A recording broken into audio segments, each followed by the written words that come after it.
Good afternoon, folks. We'll just wait a couple of minutes to the rest of the group joins us. So you just should be seeing my face at the moment and a display screen. I'm hoping you're all well where you are. I'm actually down the south coast at the moment, looking out on cows and horses and stuff. So it's quite a nice neck of the woods. So if you want to just bear with me for a few minutes, we'll kick off very shortly.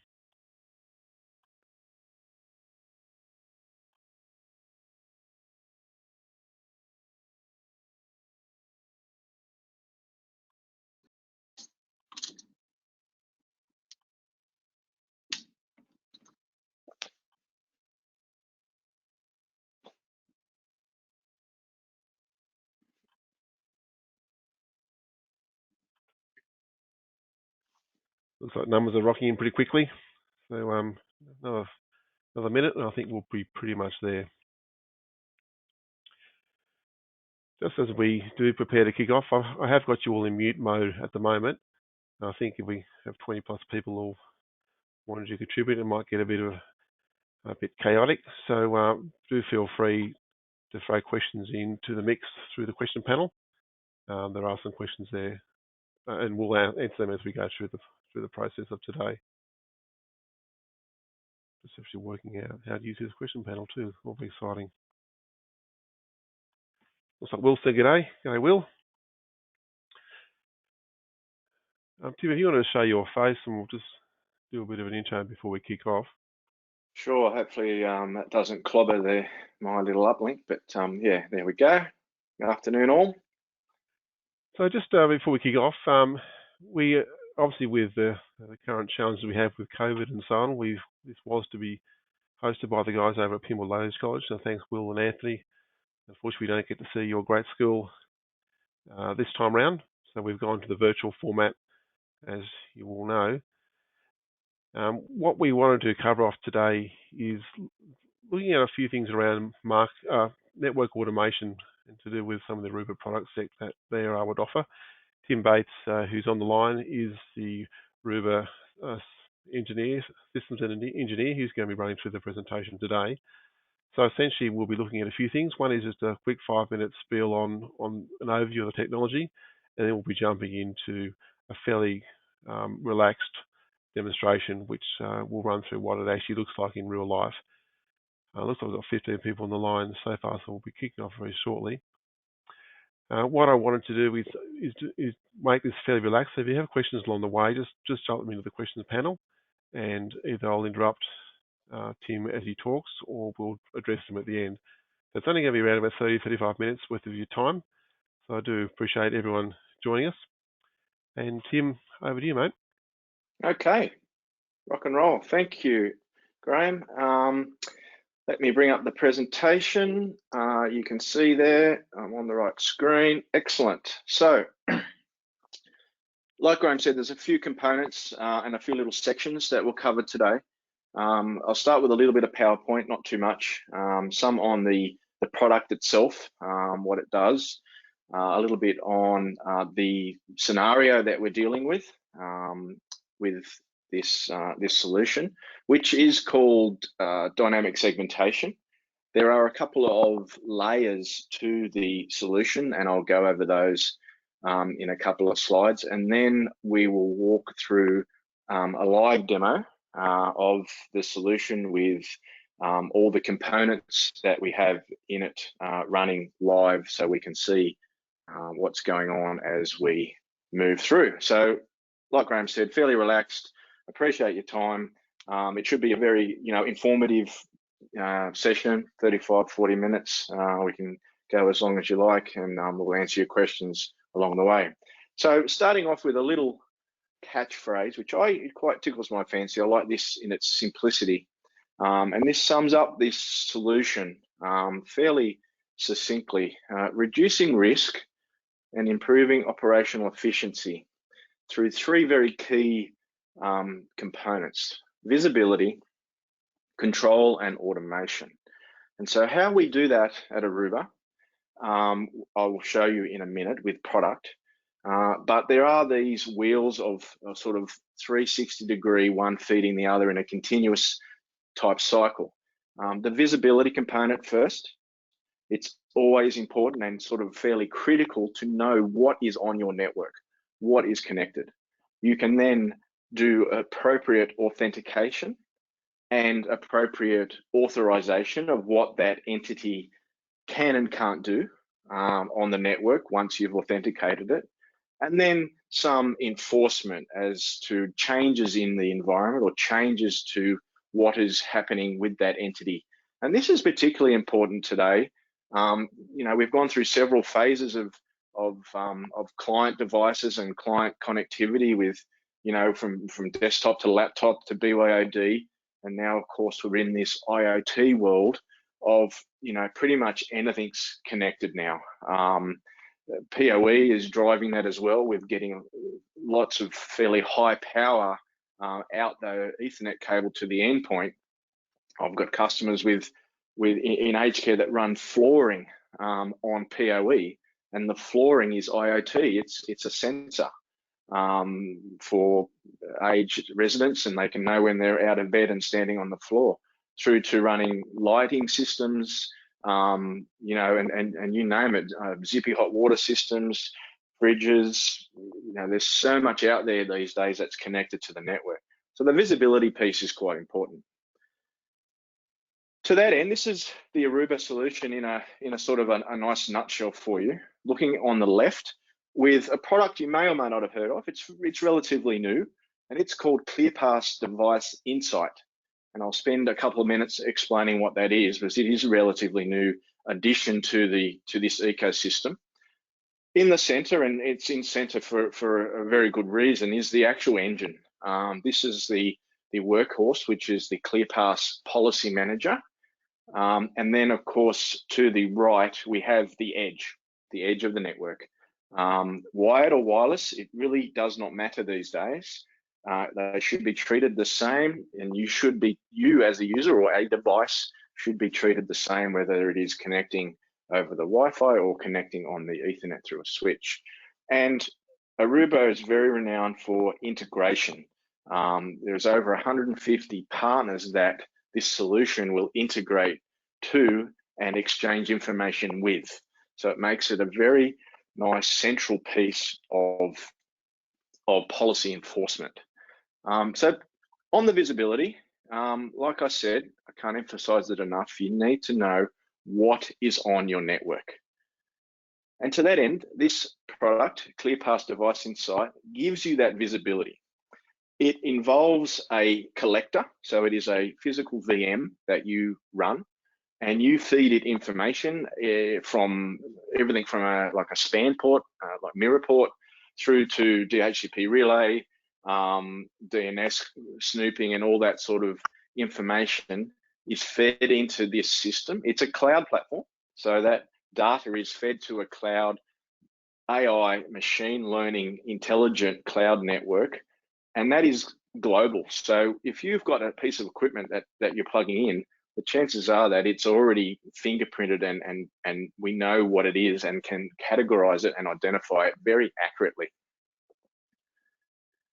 The problem in the past has been you can only get generic information out of what's connecting through, you know, static attributes like your Nmaps, your SNMP, and your Windows instrumentation.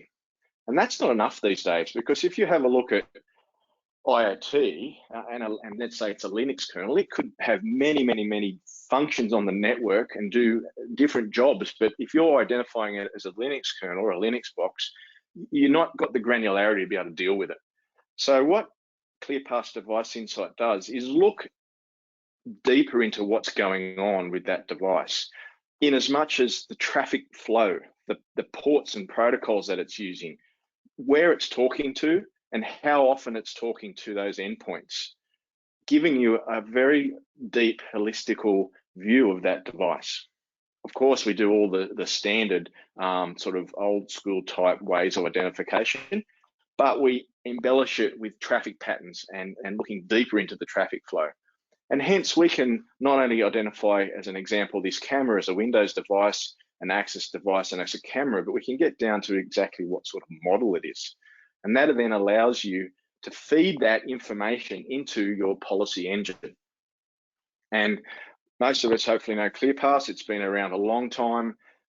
There are the built-in components, your guest, your policy engine, your integration with third parties, the reporting, and then there's two add-on modules that are extra, one being on board, which is a self-sufficient way of getting certificates out to endpoints that you may not have control of and securely onboarding them to your network using an TLS type protocol, which is a very secure way of onboarding devices that you don't have control of. So mainly your BYOD.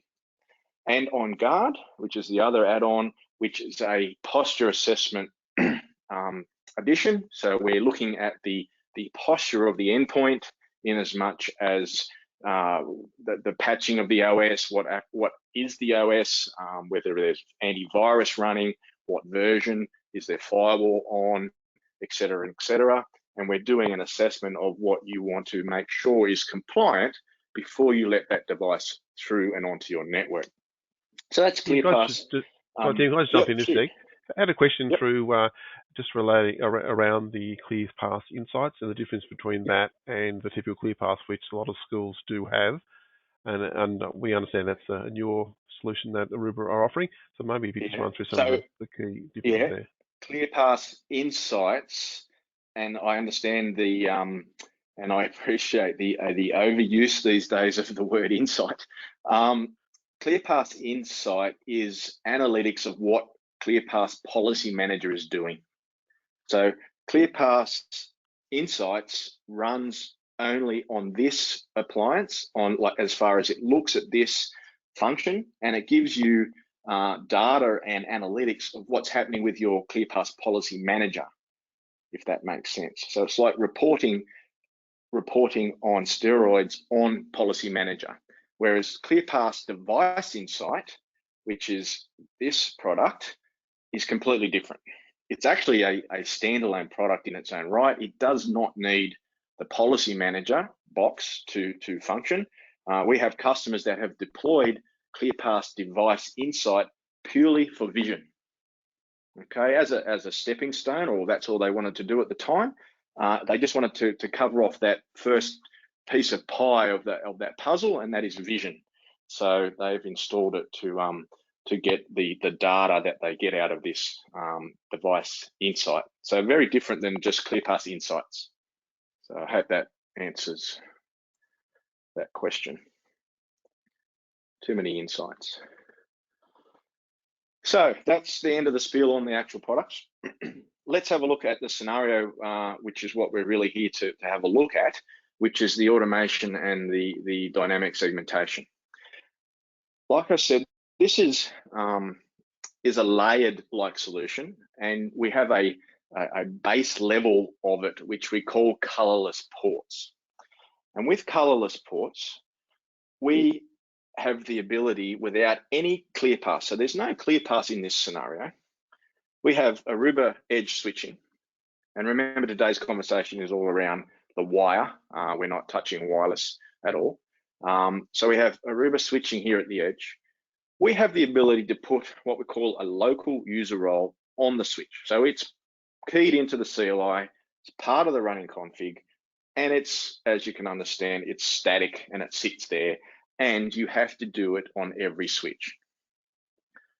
When you have a client connect with a local user role, you do an authentication. So we're passing up a username up to a AAA server. And like I said, this doesn't have to be ClearPass. This can be any stock standard Microsoft Radius server, if you like. And what will happen is we will pass back the attributes that will pick the role that is already on the switch. And that role and that the ACL that is with the role will be enforced on that user. So that's what we call a colorless port and a local user role. If we take this sort of up a notch, obviously you get the roles put out onto the endpoints, and they are then restricted.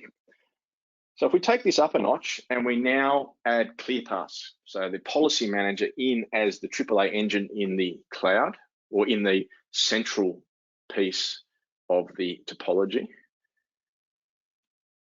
ClearPass allows us to have the roles defined on it, and they are what we call downloadable user roles. They do not exist on the switches. This gives you a couple of things. It gives you a thinner switch config. It gives you a more vanilla switch config, because you don't have to key in all the ACL and all the roles and the VLANs into all the switch ports. It also gives you a central point of truth, because your access policy and what roles and what ACL and what the traffic or the users can do when they get put into these roles is all held in one place. It's all in ClearPass. And so when we now get devices connecting at the edge, they authenticate themselves. What comes back to them is not just an attribute that points to a role, but the whole role comes back to them. So the ACL, everything to do with their connection and their experience on the network as they are connecting at this time, comes from ClearPass at the time, instantly and dynamically. Hence, we call it a downloadable user role. It gets allocated to the ports, and the traffic is then adhering to the ACL that's in the role. So that's colorless ports, and there's two flavors of colorless ports, if you like. So now let's talk about dynamic segmentation. This involves the mobility controllers. And as we know, if you're using Aruba Wi-Fi, the mobility controllers are a nice, big, stateful firewall that has the processing power to handle a lot of connections and do the firewalling very, very well. So with dynamic segmentation, we harness this firewall that's sitting in the network, and it's towards the edge. And we use that to tunnel the traffic to from your wired users. If you're using mobility controllers today, you would have access points that are the thin APs, campus access points, that would be tunneling traffic to the mobility controller today if you're using Wi-Fi, Aruba Wi-Fi. So what we're doing is exactly the same thing with a switch port. We are going to tunnel the traffic to the mobility controller. That indication to do the tunnel comes down in your downloadable user role. So in there, it says do a tunnel. And so what happens is the switches and the switch ports build a tunnel to the mobility controllers for the traffic that is going to pass. And the firewall policy that is written into the mobility controllers is now enforcing policy on your wired edge, as well as your wireless edge, because it can be the same role. And there's your consistency. Just to build this through, so we've got this extra bit of traffic coming, and it is not allowed through the firewall at the edge. So that is what we call dynamic segmentation. So there's two layers. Yep. Sorry, Tim, another question for you. Yep. Can we offer this functionality on other vendors as well as Aruba switches? Not dynamic segmentation. You can have, and not downloadable and not dynamic. You could have a local user role on another switch and have ClearPass send an attribute back to say use that role. But the downloadable and then the dynamic segmentation is Aruba. Yep.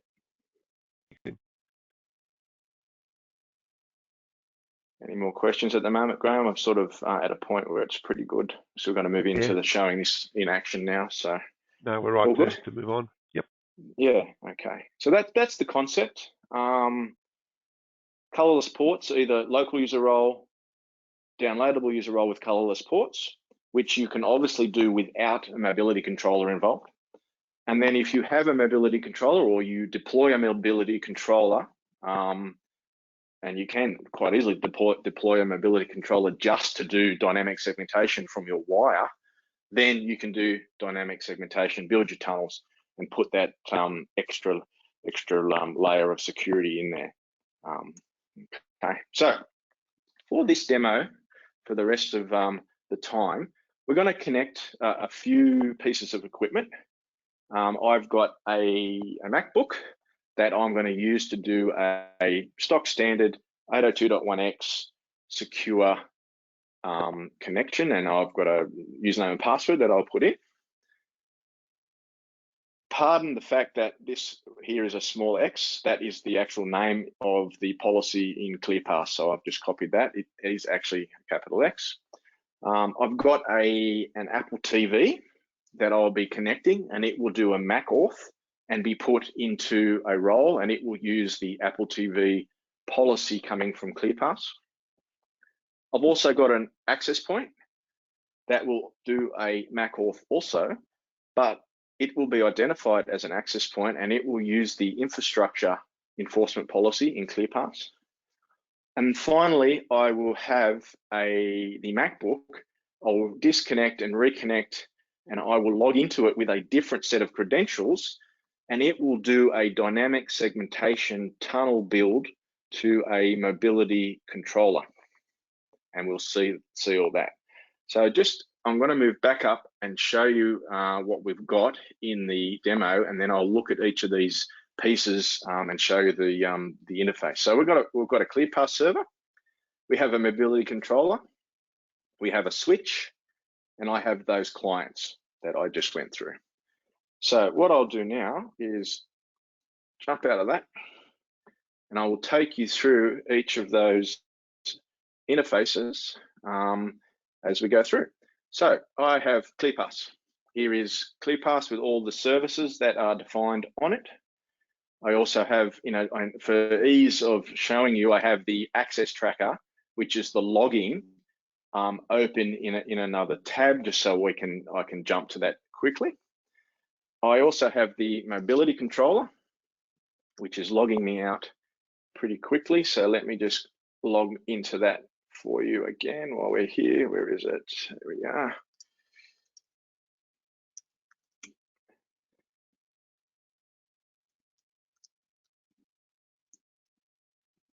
So this is our mobility controller.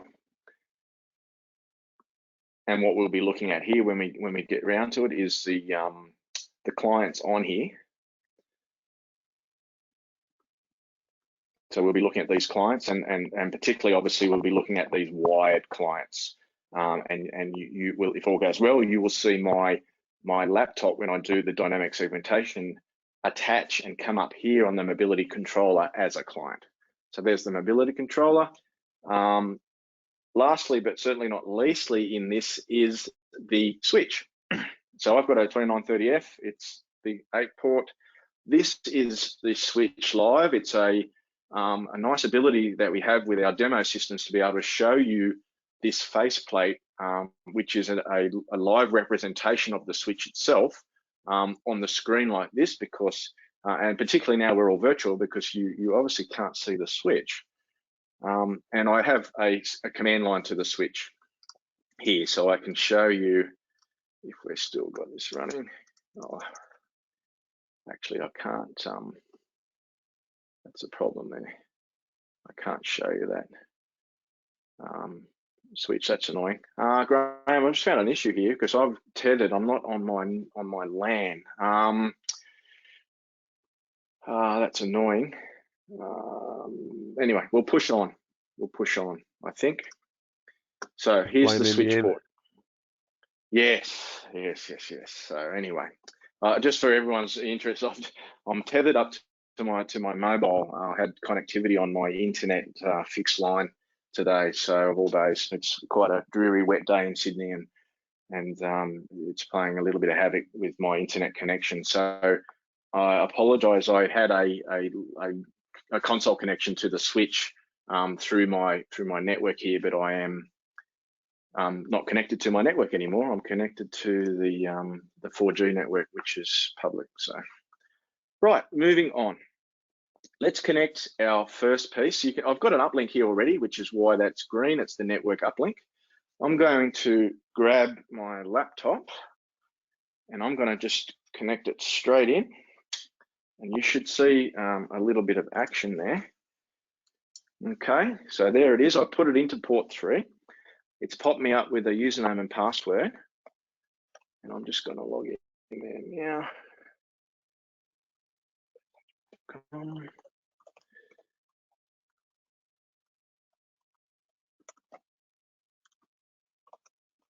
Just logging in.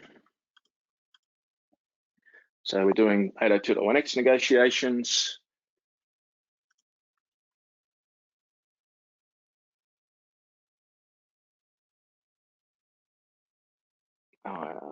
Still going. Feel free to throw any questions into the mix too, if you need to. Yeah, so I've completed that. And as you can see, this has come up as a .1x authenticated machine on port 3. If we now jump to the ClearPass, that's the MAC address of my MacBook, and I have come in and done a radius. It's already, it did the MAC auth first because it's doing that but for every device first, and if it sees there's an 802.1x supplicant, it's then throwing me up the supplicant and asking me to authenticate, which I've done. So that is what I've come in at. Here's all the information that is going on with the connection. And importantly is this service here that has been allocated to this connection from ClearPass. So it's wired secure AOSS. If I jump over to the services, I can just filter those down a little bit. We had wired secure AOSS. Within this service, I have some role mapping here. And I also have an enforcement policy, which is called this enforcement policy, AOSS.xauth. So if I now look at our enforcement policy and actually profile, let's look at the profile. Secure 1x. This is the profile that gets enforced. This is what got sent back to the switch. This is the profile for that connection. And as you can see here, it's sending the role and all of this information as well. So it's got me an ACL and a VLAN and some other bits and pieces, but the role name is secure. It's giving me VLAN secure, and it's put this ACL onto my connection, which is pretty much an allow all. Okay, so that is a downloadable user role being sent down and being enforced on this port for my connection. Just a question, so, Tim. Let me know. Yep, shoot. Yeah, we all like pretty colours. Those colours that you've got linked on the left-hand side there, are they customisable to reflect your own environment? Should you so use? I know it's a demo, right. but Let me. Okay, a good question. Are people assuming that this screen that they're looking at now with the faceplate of the switch is part of the solution? Because it's not. It's actually the Aruba SE Enablement Lab demo system. Right. Okay. I think that was an assumption that was made. For me to be able to show you what's going on. That's pretty. So yeah, I want to make that pretty clear that dynamic segmentation and all the componentry that we've talked about, you don't see this. This is a demo system to show you the switch. Yeah. So on that note, I can't change those colors. That's just what it is. I mean, mind you, I mean, if you've got, if you're managing your switches in, your Airwave or your Aruba Central, you'd get the faceplates and colors, not so much color per role, but you get, your link state colors and your PoE indications and things. It's not as pretty as this, but obviously this works well for a demo because we're talking about colorless ports and we have all these nice colors that move and can be anywhere on any port, as I'll show you in a minute. So to be honest, Graham, I'm a little bit annoyed that I can't show the switch console because I would do a show client and you'd see the client connected on the VLAN. That was the secure VLAN. But anyway, we shall move on. Yeah, so next, let's connect the Apple TV. So I've got an Apple TV. Let me go into this port with Apple TV. Now, of course, there's no authentication here. This is headless. So I've connected that in on port 5 and it's sorted itself out as an Apple TV. Okay, so let's go back to ClearPass and see what ClearPass did with that. access tracker. Let me pull up the MAC address of the Apple TV.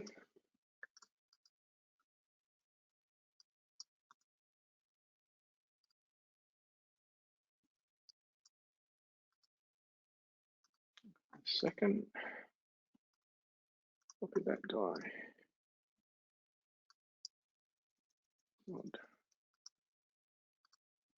My keyboard's a bit slow. There we go.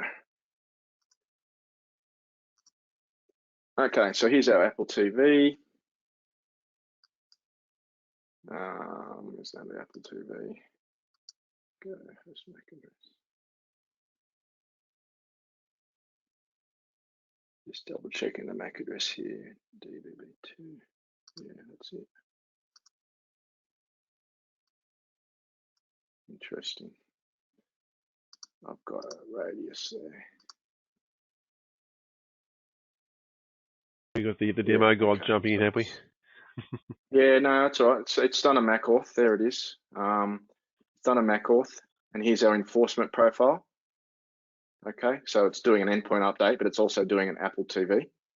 So if I now go and look at our policy manager, the service that gets invoked is wired MAC AOSS. So this service gets invoked. So here's our service. There's our enforcement policy there with a MAC, which is doing a MAC auth, and the enforcement profile is here.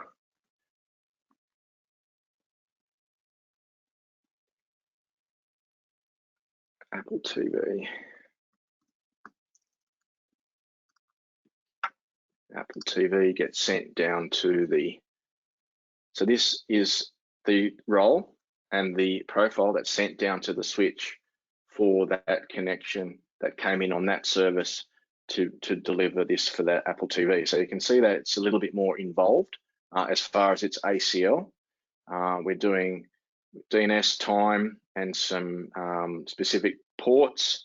We're only looking at internal, and we're allowing only this through rather than an any. So that is the role that's sent down to that Apple TV. So it will, that device on that port will only do these things that are sent. So that's another example of that downloadable role. Lastly, let me connect in access point, and then we'll go to a dynamic segmentation on my MacBook Pro. So let's connect up the access point. Now this will take a couple of minutes because this has to boot. It's a what is it? It's a 515. So this guy has to boot. You'll see when PoE kicks in, it'll come up. I've plugged it into port 7. Got a question while that's booting up, Tim. Yeah. Just in regards to the ACLs, just confirmation they were defined prior to the demo. The ACLs, all the ClearPass work was done. Is that the question? So yeah, I think it's more along the lines of, yeah, so ClearPass would have been set up configured in an environment, yeah, but prior to obviously doing a switch rollout or changeover as required. Exactly. So that's a great question, and it lets me emphasize the point that you have a single point of truth, because you're typing all this ACL into this enforcement profile once, okay, for your Apple TVs, and it's downloadable. So you're putting it into ClearPass. If you were using local user roles and you didn't have ClearPass and you had some other radius server and you were just sending back an attribute to say, please use this role, all this config or this CLI would have had to be entered into every switch. And if you then want to make a change to that role or that ACL or that enforcement profile to be accurate, you have to then touch every switch and make the change. Whereas here, you would change it here once and you're done instantly. As soon as the next Apple TV connected anywhere in your environment that's using the ClearPass and the downloadable role would get the change. So it's very dynamic. It's very secure in its factors. You're not going to get errors and fat fingers and little bits and pieces that can go wrong when you're trying to replicate the same thing over and over again. So it's booted up. We've got it in as an infrastructure. It's an Aruba IAP. Let's once again look at what ClearPass is thinking about this. Let me grab the MAC address of that access point.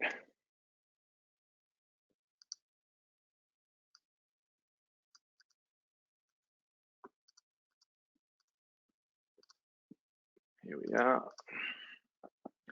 So we've done an accept, and we've put it into the infrastructure profile. If we now go and look at the profile,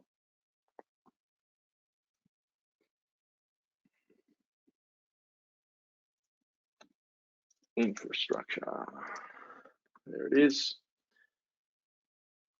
So once again, different ACL, DNS, DHCP, which is what you expect for an access point, and then any. You know, you could be more specific here and allow it talking directly to mobility controllers. You know, the ACL is up to you to decide how restrictive you want to be with it. But this is what's sent down to the port for that connection. What I'll do is let me show you this faceplate again, and I won't. Well, I can. I'll take them all out and let me just quickly flip them around. So we've got the MacBook. I'm going to put in 7. The Apple TV can go in this one here, which is 6, and I'll put that.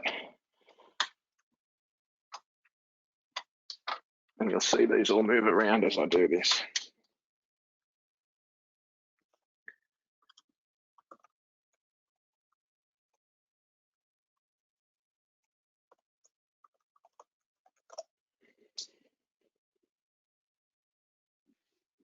Just as Tim's doing some physical reconfiguration, I think you'll see that. There you go. So I've just moved them all around. So you'll see that I've just authenticated on my MacBook. It's come up now in port 7, and all those roles have come down again from ClearPass. So as soon as you take link state down or link state off, you disconnect, the role's gone. The port is back to colorless, hence the name. It has no color, it has no config, no VLAN, no idea what to do. And then once I'm connecting the equipment back in again, authentication is taking place again. The role's coming back down from ClearPass and being put onto that port and connection. As you can see, we've got these all moved around. So my AP now is on port 3, same role, same access. Port 7's got my MacBook doing .1x, and the Apple TV is now in port 6. Excellent. Right, last little bit, and then we can answer questions or discuss other things if you like, is I'll just take link state off my MacBook, and you'll see there it's gone. I'll leave it on the physical port of the switch, because all I'm doing now is I will put in different credentials. And this will now do a dynamic segmentation. The switch will build a tunnel to the mobility controller, and I'll show you the ClearPass side of this as well, and then I'll show you the mobility controller side of it. While that's just booting up there, Tim, or connecting, another question, so this technology, or the Colourless ports dynamic segmentation, works across all Aruba switches? Yes, so you have all the existing AOS S switches, so your Pro Curves, your 2930s, 2530s, your 5400s, 8310s, 3810s, and it's also it's actually a key component on the CX range of switches. So your 6300, 6400, 8300s, and the 8400s. And soon to be a lower end switch in that CX range, and I don't want to go off on a tangent, but there will soon be a 6200 CX switch that is driven for the edge at a better price point. and it will do dynamic segmentation. It's quite a key feature of our solution, and as you can see, the ease and the central security policy that you can get out of this makes it quite powerful without having to touch switch ports and have help desk run off their feet with, you know, adds, moves, and changes, if you like. You can just do it all from ClearPass. For those of you who aren't aware, that the CX range was released in what, March, I think it was, Tim? Well, The bulk of it like anyway. CX itself has been, the bulk of it was in October last year. Okay. And coinciding with that was 10.4 release of the operating system.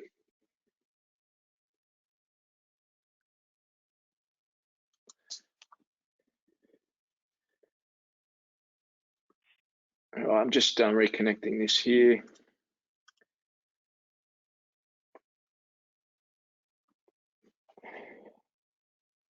It's remembered my credentials. Just give me a second more.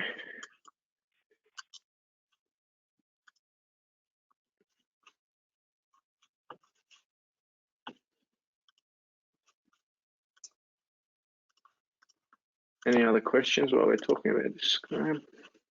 Yeah, keep the questions coming in, guys, because I think that's helping all the people that are on the call today.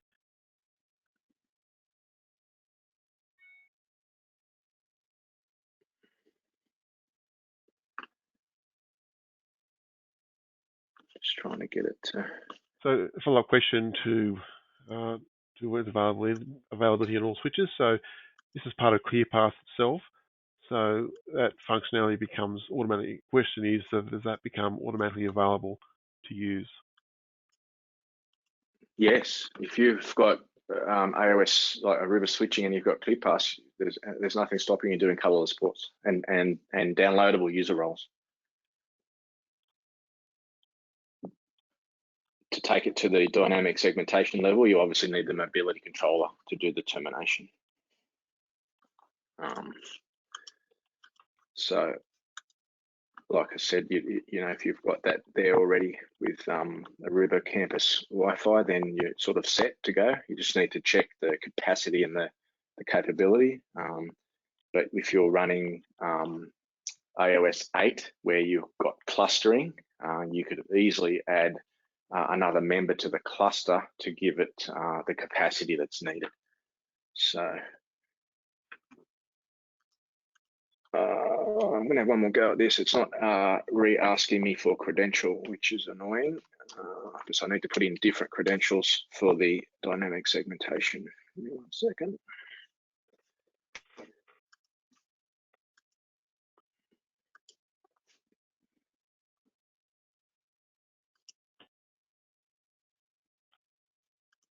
Yeah, so it's not what. Let me move on and show you the policy for that anyway and how this works.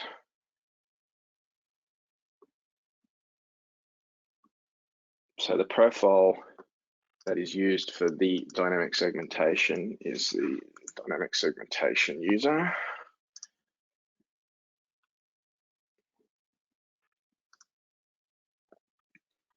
So this is the policy that is pushed down to the switch port when you're doing dynamic segmentation.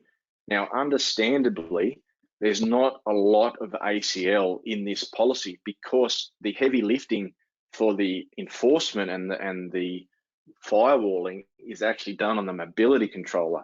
So all we're doing is we're sending this role, which is what we call a secondary role.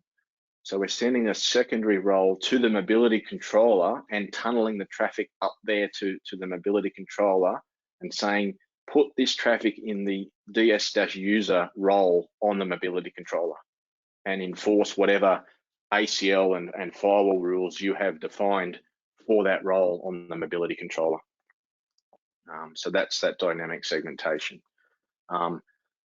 Apologies, I can't get my credential in there. Let me log back into this controller and show you what it would have done. It would have just put it up into the wired clients list, which I did show you before. But let me log back into this guy.